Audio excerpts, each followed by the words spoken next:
Bonjour, c'est encore Kate Evan d'Audible. Audible, l'appli des livres audio et des podcasts, est ravie de soutenir à nouveau Transfert, le podcast qui nous tient toujours en haleine. Vous êtes prêts pour le nouvel épisode ? Bonne écoute!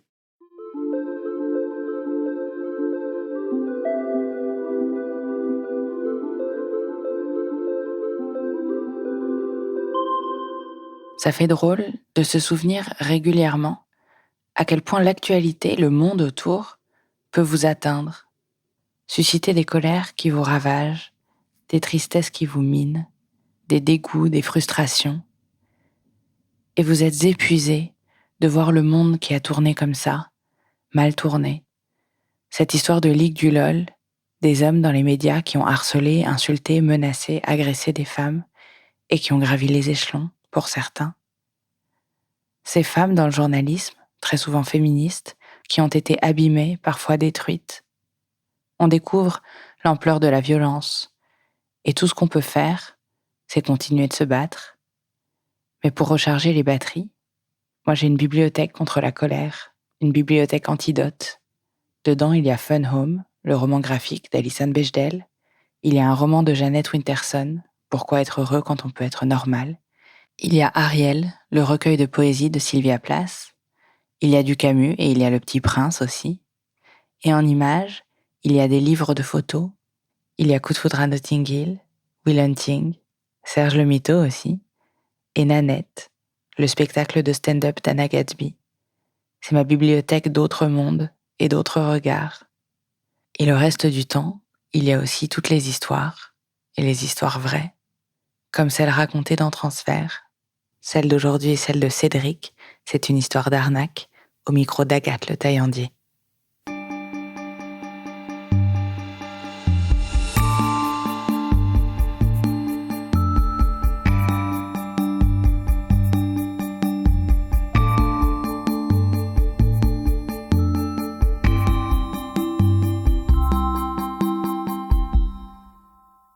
Quand cette histoire m'arrive, ça fait déjà plusieurs années que j'essaye de travailler en tant que comédien. Avec des copains, on essayait de monter un projet. Là, c'était la 3e fois qu'on essayait de monter un projet. Ça commençait à devenir compliqué.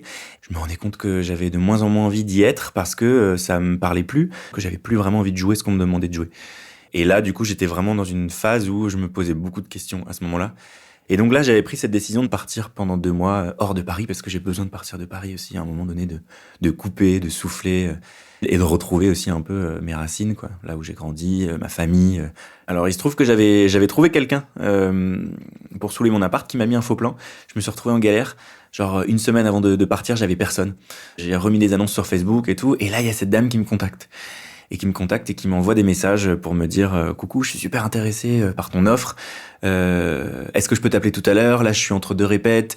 Je suis au théâtre entre 17h et 18h et tout. » Et je me dis « Trop cool. Elle a l'air de bosser dans le même milieu que moi. Je vais aller voir sur son Facebook. » Et je vois, oui, qu'il y a marqué auteur, comédienne, metteur en scène. Donc je me dis « Bon, ok, chouette. » On s'appelle au téléphone, très bon feeling.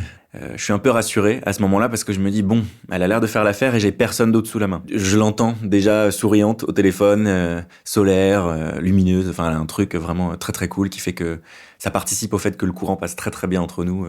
Elle fait les choses pour.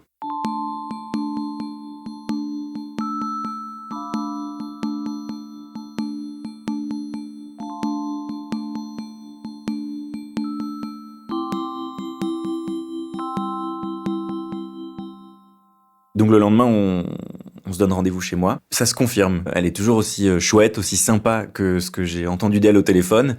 On apprend à faire connaissance. Elle me parle un peu de son parcours. Je me rends compte qu'effectivement, elle travaille depuis plusieurs années en tant qu'auteur, metteur en scène, comédienne. Elle a écrit des projets.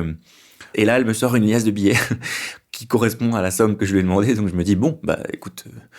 chouette, je vois que l'affaire est bouclée. Elle me donne sa carte d'identité, on fabrique un espèce de petit contrat un peu bidon, mais bon, je me dis, bon, on sait jamais ce qui peut arriver. Alors évidemment, tu donnes quand même ton appartement à quelqu'un que tu connais pas pendant 2 mois et tu te dis, bon, il peut se passer toute chose, mais là, le fait qu'elle soit... bizarrement, en fait, j'avais toujours loué à des jeunes, et là, le fait qu'elle soit un peu plus âgée, qu'elle ait 45 ans, qu'elle dégage quelque chose d'une femme à l'aise... dans ce qu'elle fait, dans ce qu'elle paraît, à l'aise avec elle-même.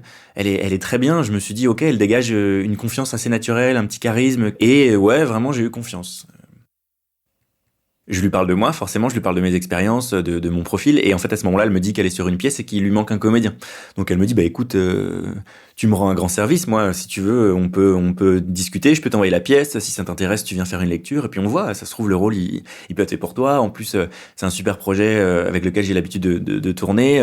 Moi, je travaille avec des producteurs qui financent, du coup, tout le projet, et le but, c'est d'aller le jouer à l'étranger, d'aller le jouer aux États-Unis. Donc moi, à ce moment-là, je suis tellement sans projet, sans rien, sans boulot, que je me dis, bon, écoute, elle me propose un projet, elle me propose du taf. Bon, c'est pas encore fait, hein, évidemment, il faut passer les phases un peu de lecture, de casting, mais trop bien, quoi. 2 jours plus tard, parce qu'elle doit me filer encore une toute petite partie de la somme, la caution, et elle me demande si je peux passer là où elle habite, et elle habite dans un hôtel, à ce moment-là. Ce qui m'a incité à accepter aussi d'aller faire la lecture et le casting, c'est qu'en fait, c'était un projet qui était encadré, qui était payé et qui était géré. Ce milieu est complexe parfois, on peut rencontrer toutes sortes de personnes qui ont des méthodes un peu particulières, et là, j'avoue que ça m'a vraiment rassuré. Je lui en ai parlé de ça, je lui en ai parlé de mes craintes. Elle m'a dit, mais t'inquiète pas, c'est super encadré, je comprends, moi aussi, j'ai pu avoir affaire à des expériences comme ça étant plus jeune. Ne t'inquiète pas, c'est encadré par des avocats qui rédigent tout, les contrats, qui les relisent. On travaille aussi en collaboration avec les producteurs, ne t'inquiète pas, il y a vraiment pas de problème. Je pourrais te montrer des exemples de documents, là je les ai pas, on était dans le bar, bref. Mais il y a pas de souci. On finit la conversation toujours en étant super content, et puis elle me dit, là, elle prend un air un petit peu plus intime. Elle me dit, il faut que je te parle de quelque chose. Par contre, voilà, je voudrais savoir juste si ça te dérange pas que j'utilise des huiles essentielles et des bougies chez toi. Je suis en rémission. J'ai eu un gros cancer du cerveau. Je crois que c'est du cerveau qu'elle me dit. Et voilà, et j'ai un petit traitement à prendre, et j'avoue que les bougies et l'huile essentielle et tout ce qui se passe au niveau de l'odorat m'aident beaucoup pour m'apaiser à certains moments, voilà, quand j'ai des migraines ou quand je me sens pas très bien. Ça me paraît je remets pas ça en question non plus à ce moment-là, parce qu'elle a une apparence d'une femme assez fragile. Par contre, je veux dire, au niveau du corps, elle est très bien, mais elle est assez sec. Enfin, ouais, elle est très menue, très fine et tout. Donc, bon, en soi, je me dis, bon, oui, pourquoi pas, peut-être qu'elle a eu voilà, des répercussions de ces maladies, voilà, de ces traitements, voilà.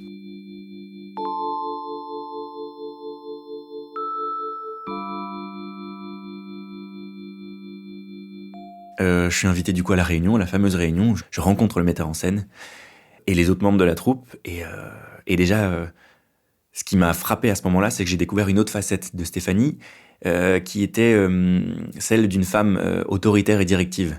Là, elle était là pour mener à bien le projet, pour nous expliquer, vous devez être à l'heure, vous devez travailler ci, vous devez travailler ça. Moi, ça va pas se passer comme ça si vous êtes en retard. C'était la première fois aussi où je débarquais dans un projet un peu de cette envergure-là, bien géré, bien encadré. Encore une fois, c'est des éléments, moi, qui me rassurent à ce moment-là, où je me dis, bon, trop bien. Elle me dit qu'elle va réfléchir avec Christian pour savoir s'il me donne ou pas le dernier rôle manquant, et qu'ils reviennent vers moi. Donc moi, j'ai plus qu'à rentrer chez moi, et à ce moment-là, je prends le train, je rentre chez mes parents, je me réinstalle. Les vacances près de la mer commencent, on est début juillet, et elle m'appelle, et sur le message, elle me dit, bah écoute, super Cédric, avec Jean-Christian, on a vachement aimé ce que tu nous as proposé, donc le rôle est pour toi. Voilà, si t'es toujours intéressé, le rôle est pour toi. Elle me dit qu'elle va peut-être passer dans le coin où je suis en Bretagne pendant les vacances. À ce moment-là, c'est comme si elle répondait à plein de questions que je me posais. Elle apportait la solution à plein de petits problèmes que je rencontrais à ce moment-là. J'avais pas de travail. Elle m'offre une solution toute prête, une sécurité, parce que j'ai confiance en elle. Je sais que mon appartement va être entre de bonnes mains. C'est trop bien. Et je suis assez content de pouvoir dire aussi aux gens que je croise, de ma famille ou des gens, ça y est, j'ai trouvé un projet, j'ai été embauché sur une pièce, on va potentiellement partir après jouer un peu sur Paris, et puis le but c'est d'aller jouer ailleurs. En fait, ça a compté à ce moment-là, parce que ça fait un moment que je suis parti de chez moi et que j'essaye de faire des choses dans ce milieu-là. Eux savent pas vraiment comment ça fonctionne. Je sais qu'au bout d'un moment, à force de leur dire ça en rentrant, bah non, j'ai pas trouvé, ou alors j'ai trouvé des petits trucs, mais ça a pas donné à grand chose. Dans leurs yeux, je vois qu'ils sont, ah d'accord, ok, bon, faut continuer, hein, mais je sens que chez certaines personnes, il y a un côté un peu, bon, ouais, dans quelques temps, il va falloir quand même que tu songes à changer de métier, à prendre une situation un peu plus sérieuse, un peu plus stable, quoi. L'été passe, je suis quand même en contact avec Stéphanie encore. Elle me demande d'enregistrer une vidéo, elle me dit les producteurs ont très envie de te rencontrer. Est-ce que tu peux faire une petite vidéo très courte où tu te présentes, où tu dis par exemple qu'est-ce qui t'a fait accepter en tout cas de ce projet, qu'est-ce qui te donne envie de travailler avec moi, avec la pièce, avec les autres, voilà. Donc je me dis je préférais les avoir en Skype ou au téléphone, mais bon. Et donc je fais une petite vidéo très courte d'1 minute où je me présente. Je parle de Stéphanie, je lui dis que je suis très heureux de l'avoir rencontrée et que je les salue et que j'ai hâte de les rencontrer. Arrivé mi-août, en fait, je prends un avion parce que je vais passer 2 semaines en Corse avec 2 copines. Je repasse par Paris pour prendre mon avion, donc je repasse chez moi pour voir Stéphanie. Et en fait, à ce moment-là, elle me dit viens, j'ai vraiment sympathisé avec un de tes voisins, on va manger chez un de tes voisins ce soir. À ce moment-là, on avait monté un petit stratagème, on avait dit que Stéphanie c'était ma tante. Parce que moi, comme je fais de la sous-location, j'ai pas envie de me faire griller par quiconque. Pendant le repas, tout se passe bien. Là, elle reçoit un appel. À 21h30, 22h, elle sort et puis elle revient 5 minutes plus tard pour nous annoncer soulagée. Oh, ça y est, j'ai eu le rôle. Putain, je suis trop contente. J'ai enfin eu le rôle. Ça faisait des semaines que j'étais en négociation. J'ai décroché un des rôles principaux dans une fiction en plusieurs épisodes pour France 3. Moi, je me dis, c'est bizarre, ils l'ont appelé à 22h pour lui dire ça. Je sais plus quel jour on était. Un jeudi soir, bon, bref. Et puis elle me dit tiens passe si tu veux récupérer ton courrier, on remonte à ton appartement si tu veux, comme ça tu peux récupérer tes affaires, quelques petites affaires. Et en fait on a commencé à discuter et elle me dit je voulais pas t'en parler devant ton voisin et tout, mais on a des super nouvelles pour notre projet, c'est vraiment génial. Moi sache que je travaille dessus énormément depuis l'été et voilà, ça y est, on a décroché une subvention de malade, on a décroché 600 000 € de subvention pour notre projet. Et à ce moment-là je suis un peu choqué, je lui dis quoi, mais d'où ça sort, qui subventionne, c'est quoi ce truc, on en parle et puis elle me donne pas vraiment les références, mais elle me dit attends, c'est incroyable, moi aussi, ce que tu sais pas c'est que j'ai d'autres projets aussi, tu sais, j'ai écrit un bouquin, je t'en avais parlé, et puis effectivement elle m'avait dit qu'elle avait écrit un bouquin il y a un moment. Et grâce à ça en fait j'ai gagné il y a quelques semaines le 2e prix du festival de scénario à New York, parce que ce livre je l'ai adapté en scénario et j'ai gagné le 2e prix du festival. On continue à parler un petit peu, voilà. Elle me montre une vidéo sur la télévision qu'elle branche d'une captation du spectacle qu'on va jouer, qui avait déjà eu lieu il y a quelques mois avec une autre troupe. Et là, je vois l'image, je vois la captation et je me dis c'est horrible, c'est quoi cette qualité de merde, franchement. Je regarde le jeu des acteurs, je vois qu'à ce moment-là, elle joue un des rôles. Je vois que c'est vraiment pas bon du tout. La mise en scène est bâclée, nulle. Je me dis bon, c'est peut-être pour ça qu'elle a voulu engager un nouveau metteur en scène alors, donc je dis rien. J'observe toute la vidéo. Là, à ce moment-là, elle me dit regarde à la fin du spectacle, le mec qui se lève et qui me donne une rose, c'est Matthew, c'est le producteur américain. Et je me dis ouais, on dirait putain un mec lambda qui se lève et tout, donc je commence un peu à flipper. Franchement, je me dis c'est bizarre, j'ai l'impression qu'elle me raconte vraiment n'importe quoi là. En fait, au repas, elle a pas mal bu.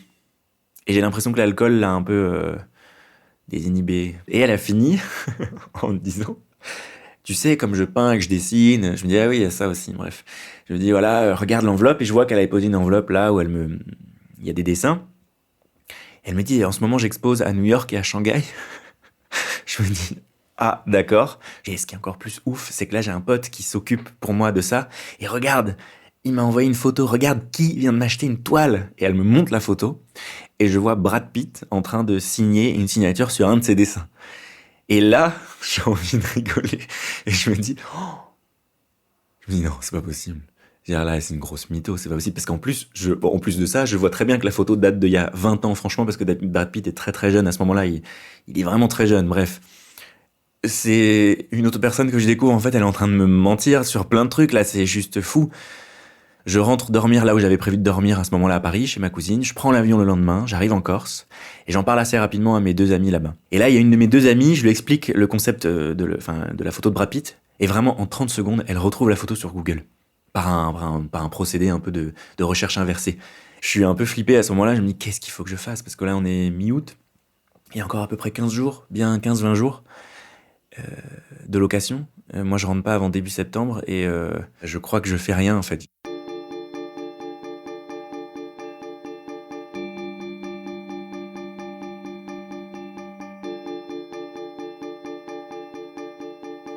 Dès le premier message qu'elle m'a envoyé sur Facebook, en fait, elle avait dû aller voir sur mon compte qui j'étais, Donc je pense que c'est à ce moment-là qu'elle a calé. Je suis entre 2 répètes, machin et tout, alors qu'en fait elle travaille pas. Concrètement. En fait c'est des choses que je vais réaliser au fur et à mesure, c'est à quel point elle a construit un mensonge particulier en fonction de moi et en fonction de ma vie, de mon histoire et de mes réactions. J'ai vraiment l'impression d'avoir été manipulé parce que quand j'ai compris que dès le premier message, elle a été fouillée dans ma propre vie pour construire un mensonge à partir de moi, là, ça m'a rendu ouf. Quand on a discuté, elle a été carrément à me sortir des noms de villes dans lesquelles je viens, des noms de bled. Elle me les a sortis quand on s'est rencontrés et ça a participé par exemple à la crédibilisation de son mensonge. Je me suis dit, c'est incroyable, le monde est petit. Elle a fait en sorte qu'on ait beaucoup de points communs sur les métiers, sur les villes dans lesquelles on a pu grandir, sur la décoration de mon appart, sur plein de choses. Elle a fait tout pour que je me pose pas de questions et que j'accepte et que ça soit une évidence, parce qu'elle réglait tous mes problèmes. Donc à ce moment-là, je sais que tout tombe à l'eau, le projet tombe à l'eau. Là, j'avoue que la question que je me pose, la première question et la plus importante, c'est qu'est-ce que je dois faire maintenant pour mon appartement, et puis qui elle est en fait. Est-ce que je dois la confronter au risque qu'elle change les clés, qu'elle s'installe dans mon appart, je sais pas qui c'est en fait, je la connais pas, en fait je me rends compte que je la connais pas. Donc je flippe, je me demande ce qu'elle fait. Par exemple, à ce moment-là, je me rappelle que je vais voir sur son Facebook, elle publie des trucs à droite à gauche, à propos de sa pièce, à propos de son roman. Elle publie certaines photos qu'elle m'a montrées le soir où j'ai déjeuné avec elle avant de prendre mon avion. Elle me dit, regarde, j'ai fait un shooting photo avec un mec. Et en fait, elle me montre les photos à moitié nues, trop bizarres, où elle s'en mêle dans ma housse de couette. Enfin, je les avais vues vite fait. Et je me suis dit, c'est ultra amateur. Et en fait, elle a dû poser son appareil comme beaucoup de gens le font, je sais pas, sur un meuble, sur un truc, et après elle a déclenché le truc automatique et elle s'est mise derrière. Et en fait, derrière, elle m'a dit, il y a un photographe qui est venu chez moi, enfin chez toi. Plein de trucs qui me reviennent en tête comme ça. Moi, je décide de rien faire et de pas éveiller ses soupçons sur le fait que j'ai compris qu'elle me mentait. Donc c'est ce que je fais.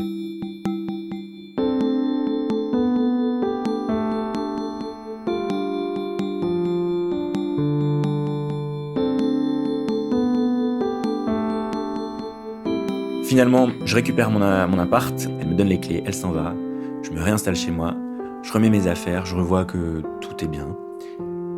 Et voilà. Et là, je me dis, bon, c'est la rentrée, ton truc est tombé à l'eau, maintenant il y a celle-là, qu'est-ce que tu fais ? Sachant que tu as une réunion 2 jours plus tard, avec toute l'équipe, avec le metteur en scène, machin et tout. En fait, à ce moment-là, j'y trouve un petit côté marrant dans le sens où je me dis, je vais pouvoir un peu, tu sais un secret, un énorme secret. T'es le seul à savoir dans une salle et tout le monde va discuter et personne ne sait qu'il y a cet énorme truc qui est juste au-dessus de vos têtes et qui va vous tomber dessus aux autres. Et je me suis surtout dit, je vais m'immiscer là, dans cette réunion et je vais regarder, je vais jouer le jeu. Je vais pas trop parler, on va voir, et je vais surtout tous les observer. Parce qu'à ce moment-là, je ne sais pas si ces gens-là sont complices ou pas. Donc c'est pour ça j'y vais avec un petit pouvoir de me dire je suis seul, je connais la vérité, je prends des notes, je l'observe, elle joue très bien son jeu encore de femme directrice, autoritaire, elle a de l'aplomb, elle a de la force, quand elle s'exprime elle est droite, elle bafouille pas, ça m'impressionne, je me rends compte qu'elle est très forte quoi. Je la vois, et là en fait pour la première fois je la regarde avec un nouveau regard où je la vois mentir quoi. Et là, en fait, je me rends compte qu'elle a le même discours qu'avant, elle n'a pas changé, mais en fait, tout ce qu'elle dit, elle ment, tout est faux. Et j'avoue que j'hallucine, en fait, en la regardant faire. Là, elle reparle du 2e prix au festival de scénario, elle parle de son bouquin qui s'appelle La Louve, elle nous donne des noms, elle nous donne des références, elle nous donne le nom d'une maison d'édition française qui a récupéré le truc pour pouvoir le sortir et que ça sortira d'ici... quelques semaines, tout le monde prend des notes, tout le monde est super content. En fait, c'est ça qui déroute autant et qui fait que t'as du mal à confronter ces gens-là parce que ils sont tellement forts qu'ils arrivent peut-être à remettre en question à un moment donné ce que toi tu penses d'eux. T'as des preuves concrètes devant toi qui ment, que la personne ment, mais pourtant ils vont arriver à te regarder dans les yeux et te dire non. Ce que tu vois là, ce ne sont pas des preuves, c'est faux, c'est toi qui as tort, c'est moi qui ai raison. Et ils arrivent à t'embobiner d'une façon qui est incroyable.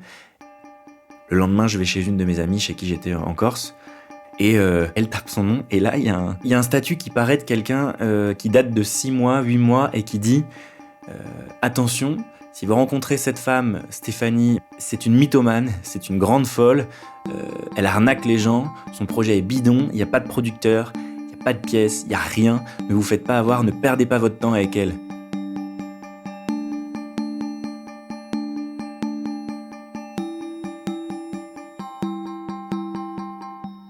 on s'appelle assez rapidement et on reste bien 1h30 au téléphone alors qu'on se connaît pas du tout et il me raconte tout. Lui, elle a vraiment essayé de l'avoir au niveau de son logement, de s'installer chez lui. Il me donne quelques autres noms de gens. Je me rends compte qu'il y a un autre mec que je contacte sur Facebook aussi. Pareil. Après, je contacte une troisième personne, une femme. Elle me dit lâche l'affaire, j'ai essayé de la coincer. Elle nous avait fait signer des faux papiers. Au dernier moment, elle les a récupérés, elle les a déchirés. Quand je l'ai confrontée face à ses cancers, face à ses maladies, face à ses métiers, elle s'est mise à fondre en larmes devant moi en me disant que c'était inhumain de sa part à elle de ne pas la croire, Stéphanie. Comment on pouvait remettre sa parole en doute? Cette jeune fille, ça l'a rendue dingue. Elle était folle. Et moi, en fait, je me rendais compte que je commençais à devenir dingue aussi.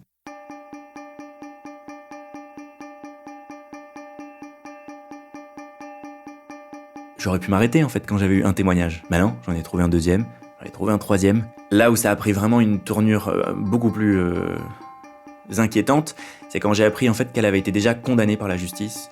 Elle avait créé une fausse association, je crois linguistique, et elle vendait des voyages à des familles pour que des familles puissent envoyer leurs adolescents, leurs enfants en voyage ailleurs. Et moi, j'ai appris ça avec le troisième témoignage de la jeune fille que j'ai eue qui m'a dit mais est-ce qu'elle a eu accès à tes papiers? Est-ce qu'elle a eu accès à tous tes trucs? Et je me dis bah oui, elle vivait chez moi, il y avait tous mes affaires. J'avais des recommandés pendant l'été, et du coup elle a fait en sorte que je lui envoie ma signature et que je lui envoie ma carte d'identité pour qu'elle puisse les récupérer à la poste, pour me renvoyer les trucs plus tard, bref. Et en fait, je me rends compte qu'en fait elle voulait mon identité à ce moment-là. Je suis allé déposer une main courante aussi à la police, et je suis rentré j'avais l'idée de la choper. Parce que tous les gens que j'avais au téléphone me disaient on n'a pas réussi à la choper, on n'arrive pas à la choper. Elle est tellement forte qu'elle passe entre les mailles du filet. Elle déchire les preuves quand à un moment donné il y en a, par exemple des faux contrats papier, où là du coup bah ça c'est une preuve, c'est condamnable. Elle disparaît. Là on arrive à mi-septembre, vers le 15-20. Le temps avait bien passé quand même, et j'étais toujours dans ce truc de faut que je la coince, c'est pas possible. Moi, mon but, c'est de récolter un max de preuves, de chercher, de fouiller partout où je peux pour la coincer, quoi. Donc, je vais sur son Facebook, je le descends, mais je remonte des années en arrière, je le scrute, je regarde chaque détail, chaque publication, chaque commentaire. Et là, il y a un truc qui me saute aux yeux, c'est que je me rends compte qu'à chacune de ces publications, c'est toujours les mêmes personnes qui commentent. Et ces personnes-là n'ont pas de photo de profil, n'ont pas de nom de famille, ils ont des pseudos un peu lambda, et ils commentent tous à la même heure, à la même minute, quasiment. À chaque fois qu'elle mettait un article pour parler de son livre, de sa pièce, de ses projets, de sa maladie, de sa vie personnelle, de ses vacances, de son week-end, quand elle mettait des photos d'elle, de profil, il y avait toujours ces commentaires-là, 5 minutes après, qui arrivaient pour dire « Qu'est-ce que t'es belle, Stéphanie? Oh là là, t'es la plus belle. Mon Dieu, bellissime. » Plein de trucs avec des smileys, des trucs genre ringards en plus. Elle a inventé des tonnes de faux profils et elle s'en sert pour commenter ses propres publications. Donc en fait, il y a personne, elle est seule, cette femme, elle est seule. Ce qui était assez fou aussi, c'est que par exemple, quand je descendais faire des courses, par exemple, il y a un bar en bas de chez moi, je la voyais en bas de chez moi boire des coups, je l'ai vue 1 ou 2 fois, et j'allais pas la voir à ce moment-là. Et je me dis, mais qu'est-ce qu'elle fout là? Pourquoi elle vient là? Je sais qu'elle habite plus là, je sais qu'elle habite plus dans ce quartier, elle a déménagé dans un autre quartier, elle avait trouvé un appartement, très bien. Mais pourquoi elle vient là? Je dis, elle rôde en bas de chez moi, pourquoi le mec du bar, il me dit ah oui, mais elle vient des fois boire des verres ici. Et en fait, voilà, c'est là que j'ai pris la décision de changer les serrures juste après, parce que je me suis dit, en fait, elle doit avoir les clés de chez moi, elle doit avoir fait un double, et en fait, elle doit observer, et quand je me barre, ça se trouve, elle doit monter chez moi. Elle doit faire des trucs. Je vois pas d'autre raison qui fait qu'elle traîne là, à cet endroit-là, toute seule, à rien foutre. Donc je me suis dit, putain, elle vient chez moi, qu'est-ce qu'elle fait? Elle doit prendre des douches, ça se trouve, je sais pas, bref, elle doit se faire kiffer, elle prend mon peignoir, elle se met dedans, elle se glisse dans mon lit, j'en sais rien, ou alors elle va prendre sa douche, ou elle bouffe mes pâtes, non, parce que j'ai jamais rien vu, moi, il n'y a jamais eu un truc dans mon appart où je me suis dit, tiens, c'est bizarre, il y a un truc à changer. Mais je pense qu'elle devait faire hyper gaffe, elle est tellement forte que j'ai jamais décelé sa solitude et sa folie, et son mensonge. Avant de découvrir tout ça, jamais j'aurais pu imaginer ça, en fait. Avec mes amis, on discute et ils me disent maintenant il faut que t'en parles aux autres. Les autres comédiens et les metteurs en scène de la troupe. Et il y en a une où j'arrive à la voir finalement par téléphone. Je lui raconte tout et elle me dit, écoute, ça m'étonne pas, moi aussi j'avais des doutes, ça m'étonne pas trop, écoute, on va faire attention, ok, ça marche. Elle raccroche. Et elle me rappelle 3 heures plus tard. Elle dit, je vais tout raconter. Elle a fondu en larmes. Elle m'a dit, je crois qu'on a fait une bêtise. Elle a fondu en larmes. Elle m'a dit, mais non, c'est pas possible, ça m'arrive encore. Encore une fois, on me prend pour une menteuse, mais je vous jure que que c'est la vérité. Je vous jure, tout est vrai. Machin. Et elle me dit, je crois qu'on a fait une grosse bêtise, Cédric. Oui, elle me paraît fragile. C'est sûr qu'il y a des petites choses sur lesquelles elle a menti, mais je crois pas que c'est une mauvaise personne. Donc là, je me dis, bon, Stéphanie est au courant. Tout le monde va possiblement être au courant rapidement. Je me dis, bon bah la seule chose qui me reste à faire, c'est je rédige un long mail avec toutes les preuves. J'ai mis tout le monde en copie. À la fin du mail aussi, j'ai juste laissé un petit message pour Stéphanie pour lui dire, par contre, toi maintenant tu viens plus jamais me parler, tu viens plus jamais m'adresser la parole, je veux plus te voir rôder dans mon quartier parce que je sais que tu rôdes. Tu supprimes toutes les vidéos que t'as de moi. Et à ce mail, personne m'a jamais répondu, sauf elle, sauf Stéphanie. Et elle m'a répondu genre 20 minutes plus tard. Mais le culot. Et j'ouvre mon mail. Tu as fait la plus grosse connerie de toute ta vie, Cédric. Les producteurs sont déçus et en colère face à ton comportement. Tu as peut-être porté une main courante à la police, mais moi j'ai porté plainte contre toi et on se reverra au tribunal. Et j'ai paniqué à ce moment-là. J'ai paniqué. Je pouvais pas rester chez moi. Je sais pas, il y avait un truc qui m'angoissait d'être dans ce lieu où elle avait habité, où il y avait toute cette histoire, où je découvrais tout. Il fallait que je sorte. Et c'est un peu la première fois que ça m'est arrivé de... Et là, je découvre, je vois mon mur et je vois une petite bête qui monte sur mon mur, qui grimpe et je regarde ce que c'est et je capte pas tout de suite ce que c'est. Je l'écrase et j'en vois une deuxième un peu plus tard et en fait, j'ai découvert après que c'était des punaises de lit. J'en avais plein dans mon matelas. Je vais voir dans mes produits d'entretien, je vois qu'il y avait un produit spécial punaise de lit que j'avais jamais acheté. Je comprends que du coup c'est elle qui l'a acheté et je comprends qu'en fait quand elle s'est installée chez moi, ben elle a amené des punaises avec et en fait ça fait écho à des trucs que j'avais entendus avant.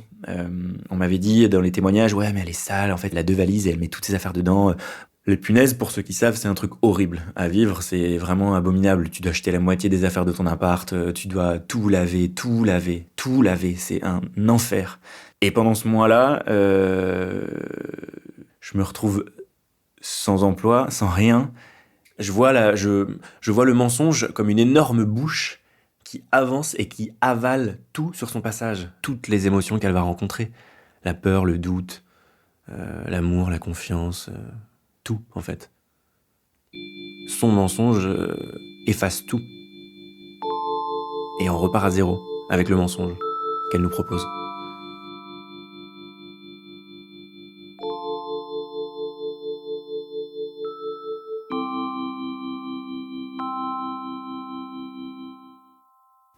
Et à ce moment-là, je me suis dit, ok, j'arrête tout, je veux plus être comédien, je veux plus faire ça. J'ai tout jeté, toutes mes affaires, que j'avais en rapport avec ça. Je me posais des questions sur mon parcours professionnel avant que tout ça m'arrive. Et là, ça m'est tombé dessus. Je pense qu'il faut que j'arrive à lire, voilà, les signes et ça veut peut-être dire quelque chose. Concrètement, là, t'as plus rien, t'es seul, tout est épuré dans ta vie, il y a plus rien, donc réfléchis, qu'est-ce que tu veux faire maintenant? Et je pense qu'à un moment donné, j'avais peut-être besoin de ça pour repartir à nouveau. Plus tard, je me suis rendu compte qu'en fait, à ce moment-là, j'étais vraiment pas bien. Et qu'en fait, la vraie question, c'était moi. C'était qu'est-ce que je veux? Comment je veux faire ce métier-là? Qu'est-ce que je suis prêt à faire ou pas? C'est juste ces questions-là qu'il fallait que je me pose. Le truc qui était drôle, c'est de te rendre compte comment tout peut basculer en quelques semaines, en quelques jours, ou même en quelques minutes. Enfin bref, comment tout peut basculer, c'est assez fou. Et au final, quelques mois plus tard et un an plus tard, ça va beaucoup mieux. J'ai réussi à faire des choses que je voulais faire depuis longtemps. Par exemple, je voulais faire un très grand voyage, j'ai réussi à le faire. Professionnellement, j'ai réussi à me rediriger un peu, j'ai réussi à me connaître un peu mieux. Et j'ai l'impression qu'avec toute cette histoire, j'ai grandi. C'est vrai que ça m'a permis de réfléchir à mon rapport avec les autres et à me dire, à me questionner sur comment je donne ma confiance aux autres, pourquoi je la donne, qu'est-ce que j'y trouve, qu'est-ce que j'y gagne. Avec cette histoire, elle me donnait ce dont j'avais besoin, donc j'avais pas besoin de me poser des questions. Maintenant, dans mes relations, qu'elles soient amicales ou amoureuses ou autres, j'ai pas envie qu'importe la personne que je rencontre, qu'elle vienne combler quelque chose en particulier.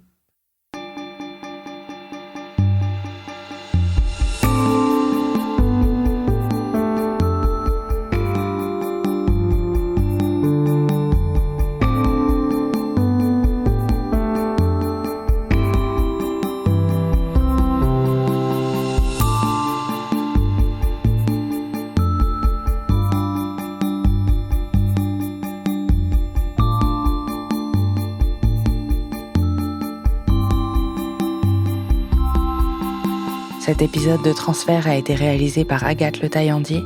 La musique est de Maxime Daoud et le mix de Jean-Baptiste Aubonnet. Maureen Wilson était à l'édition et à la coordination. Je suis Charlotte Pudlowski et Transfert est produit par Louis Média. Suivez-nous sur les réseaux sociaux et si vous en avez envie, envoyez-moi vos bibliothèques à vous sur Instagram @chapudlo. À très vite.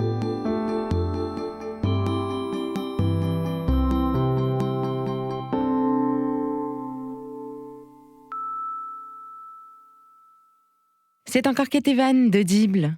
Cette écoute vous a plu ? Alors venez découvrir notre catalogue sur audible.fr.